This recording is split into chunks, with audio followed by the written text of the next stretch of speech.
Vamos a conversar con el doctor Carlos Colangelo. Él es presidente del Consejo Profesional de Química de la provincia de Buenos Aires. Buen día, doctor. Gracias por atendernos.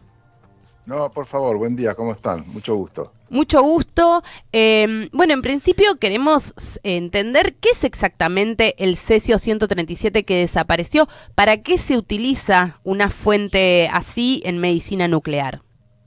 Sí, el cesio-137, como bien se dijo recién en la introducción de la nota, es un elemento radioactivo, es decir, en forma natural emite radiaciones, la cual el ser humano tiene que estar con ciertas protecciones para evitar daños en la salud. Hay emisores alfa, emisores beta, emisores gamma.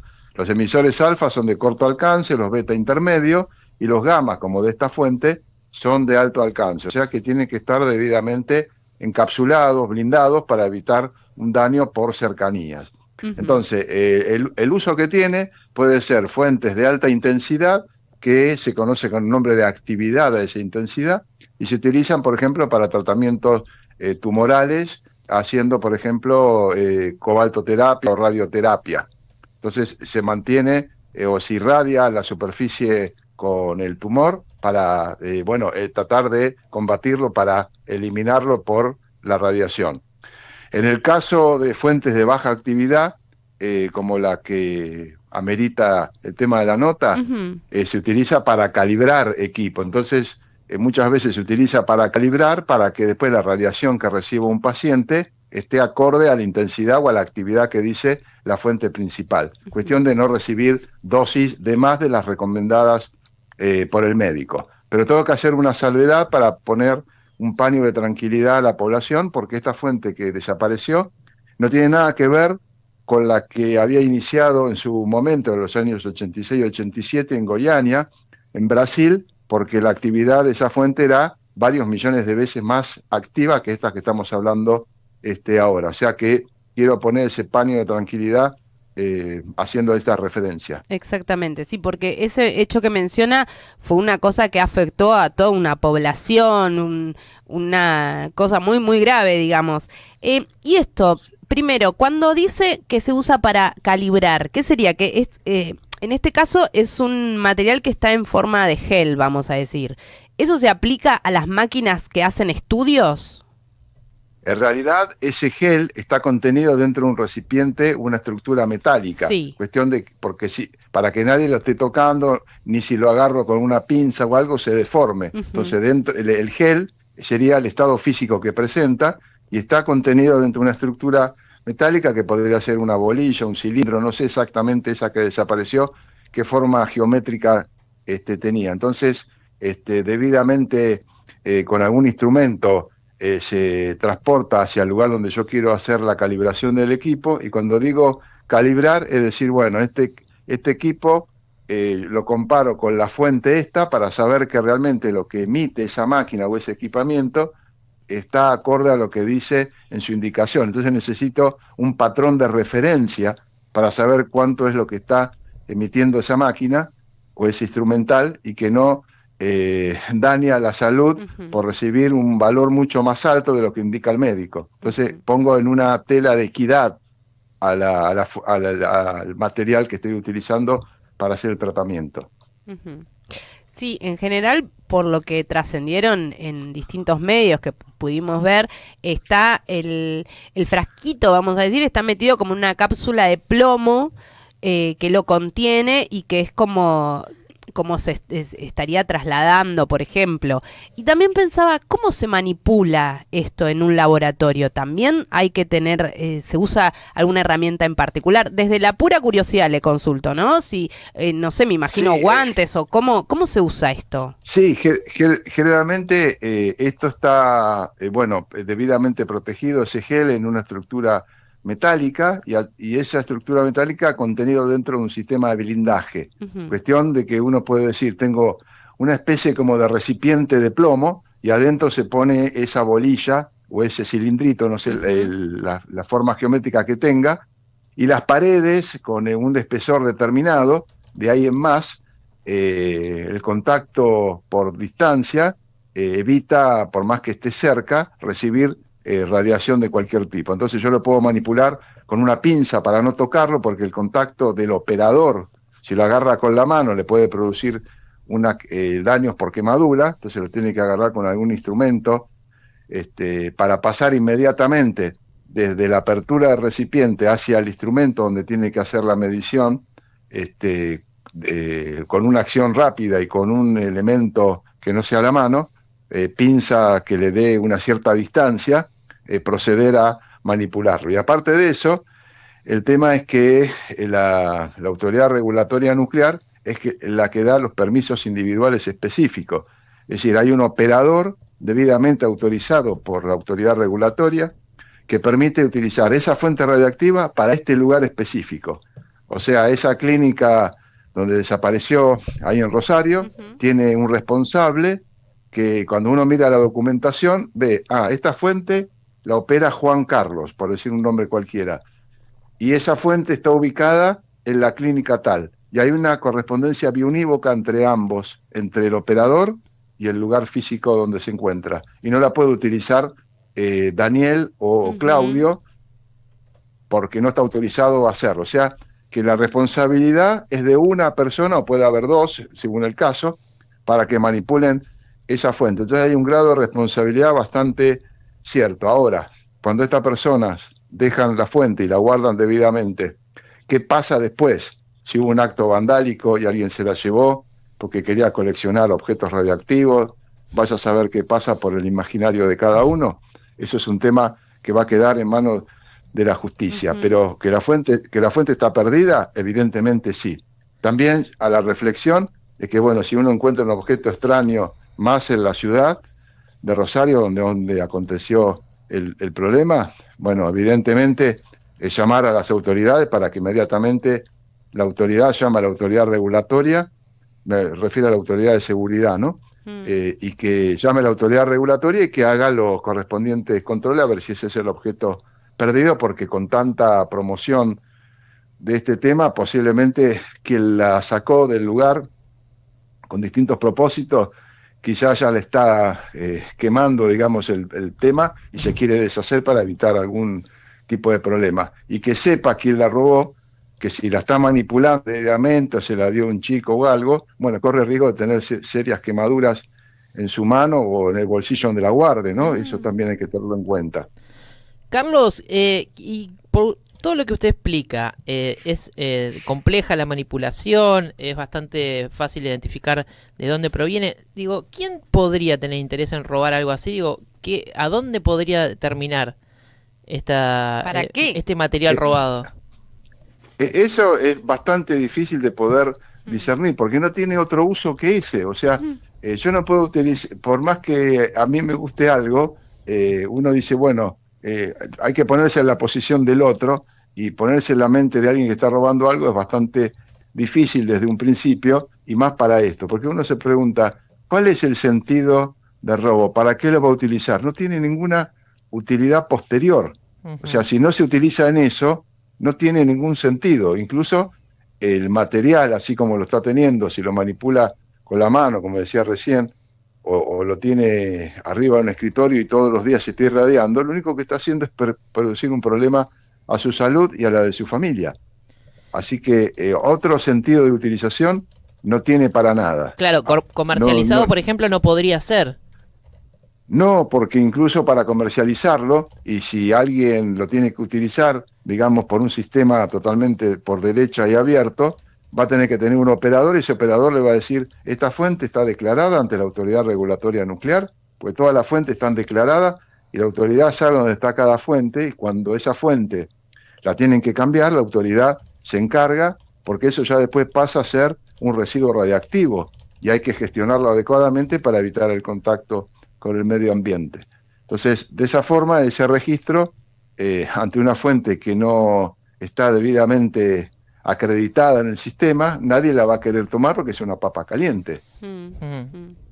Ahora, Carlos, también dentro del margen de la especulación, nos estamos preguntando para qué o cuál es el móvil de esta situación. ¿Podría ser que se busque, por ejemplo, paralizar esta calibración de equipos, que es para lo que se utiliza este material? Digamos, se para la actividad de los equipos. ¿Podría ser esa una de las motivaciones?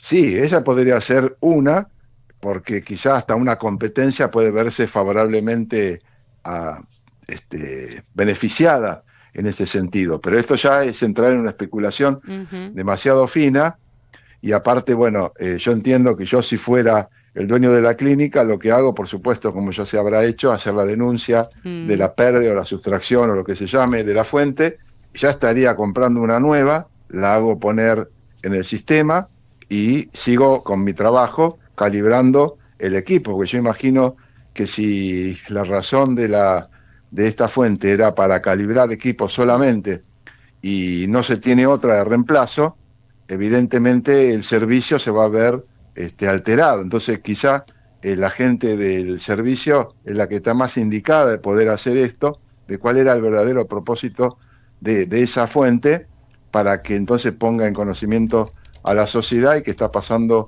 con los turnos, y es el tema central, ¿no? Por eso es objeto de muchas preguntas y investigación sobre el tema. Mm.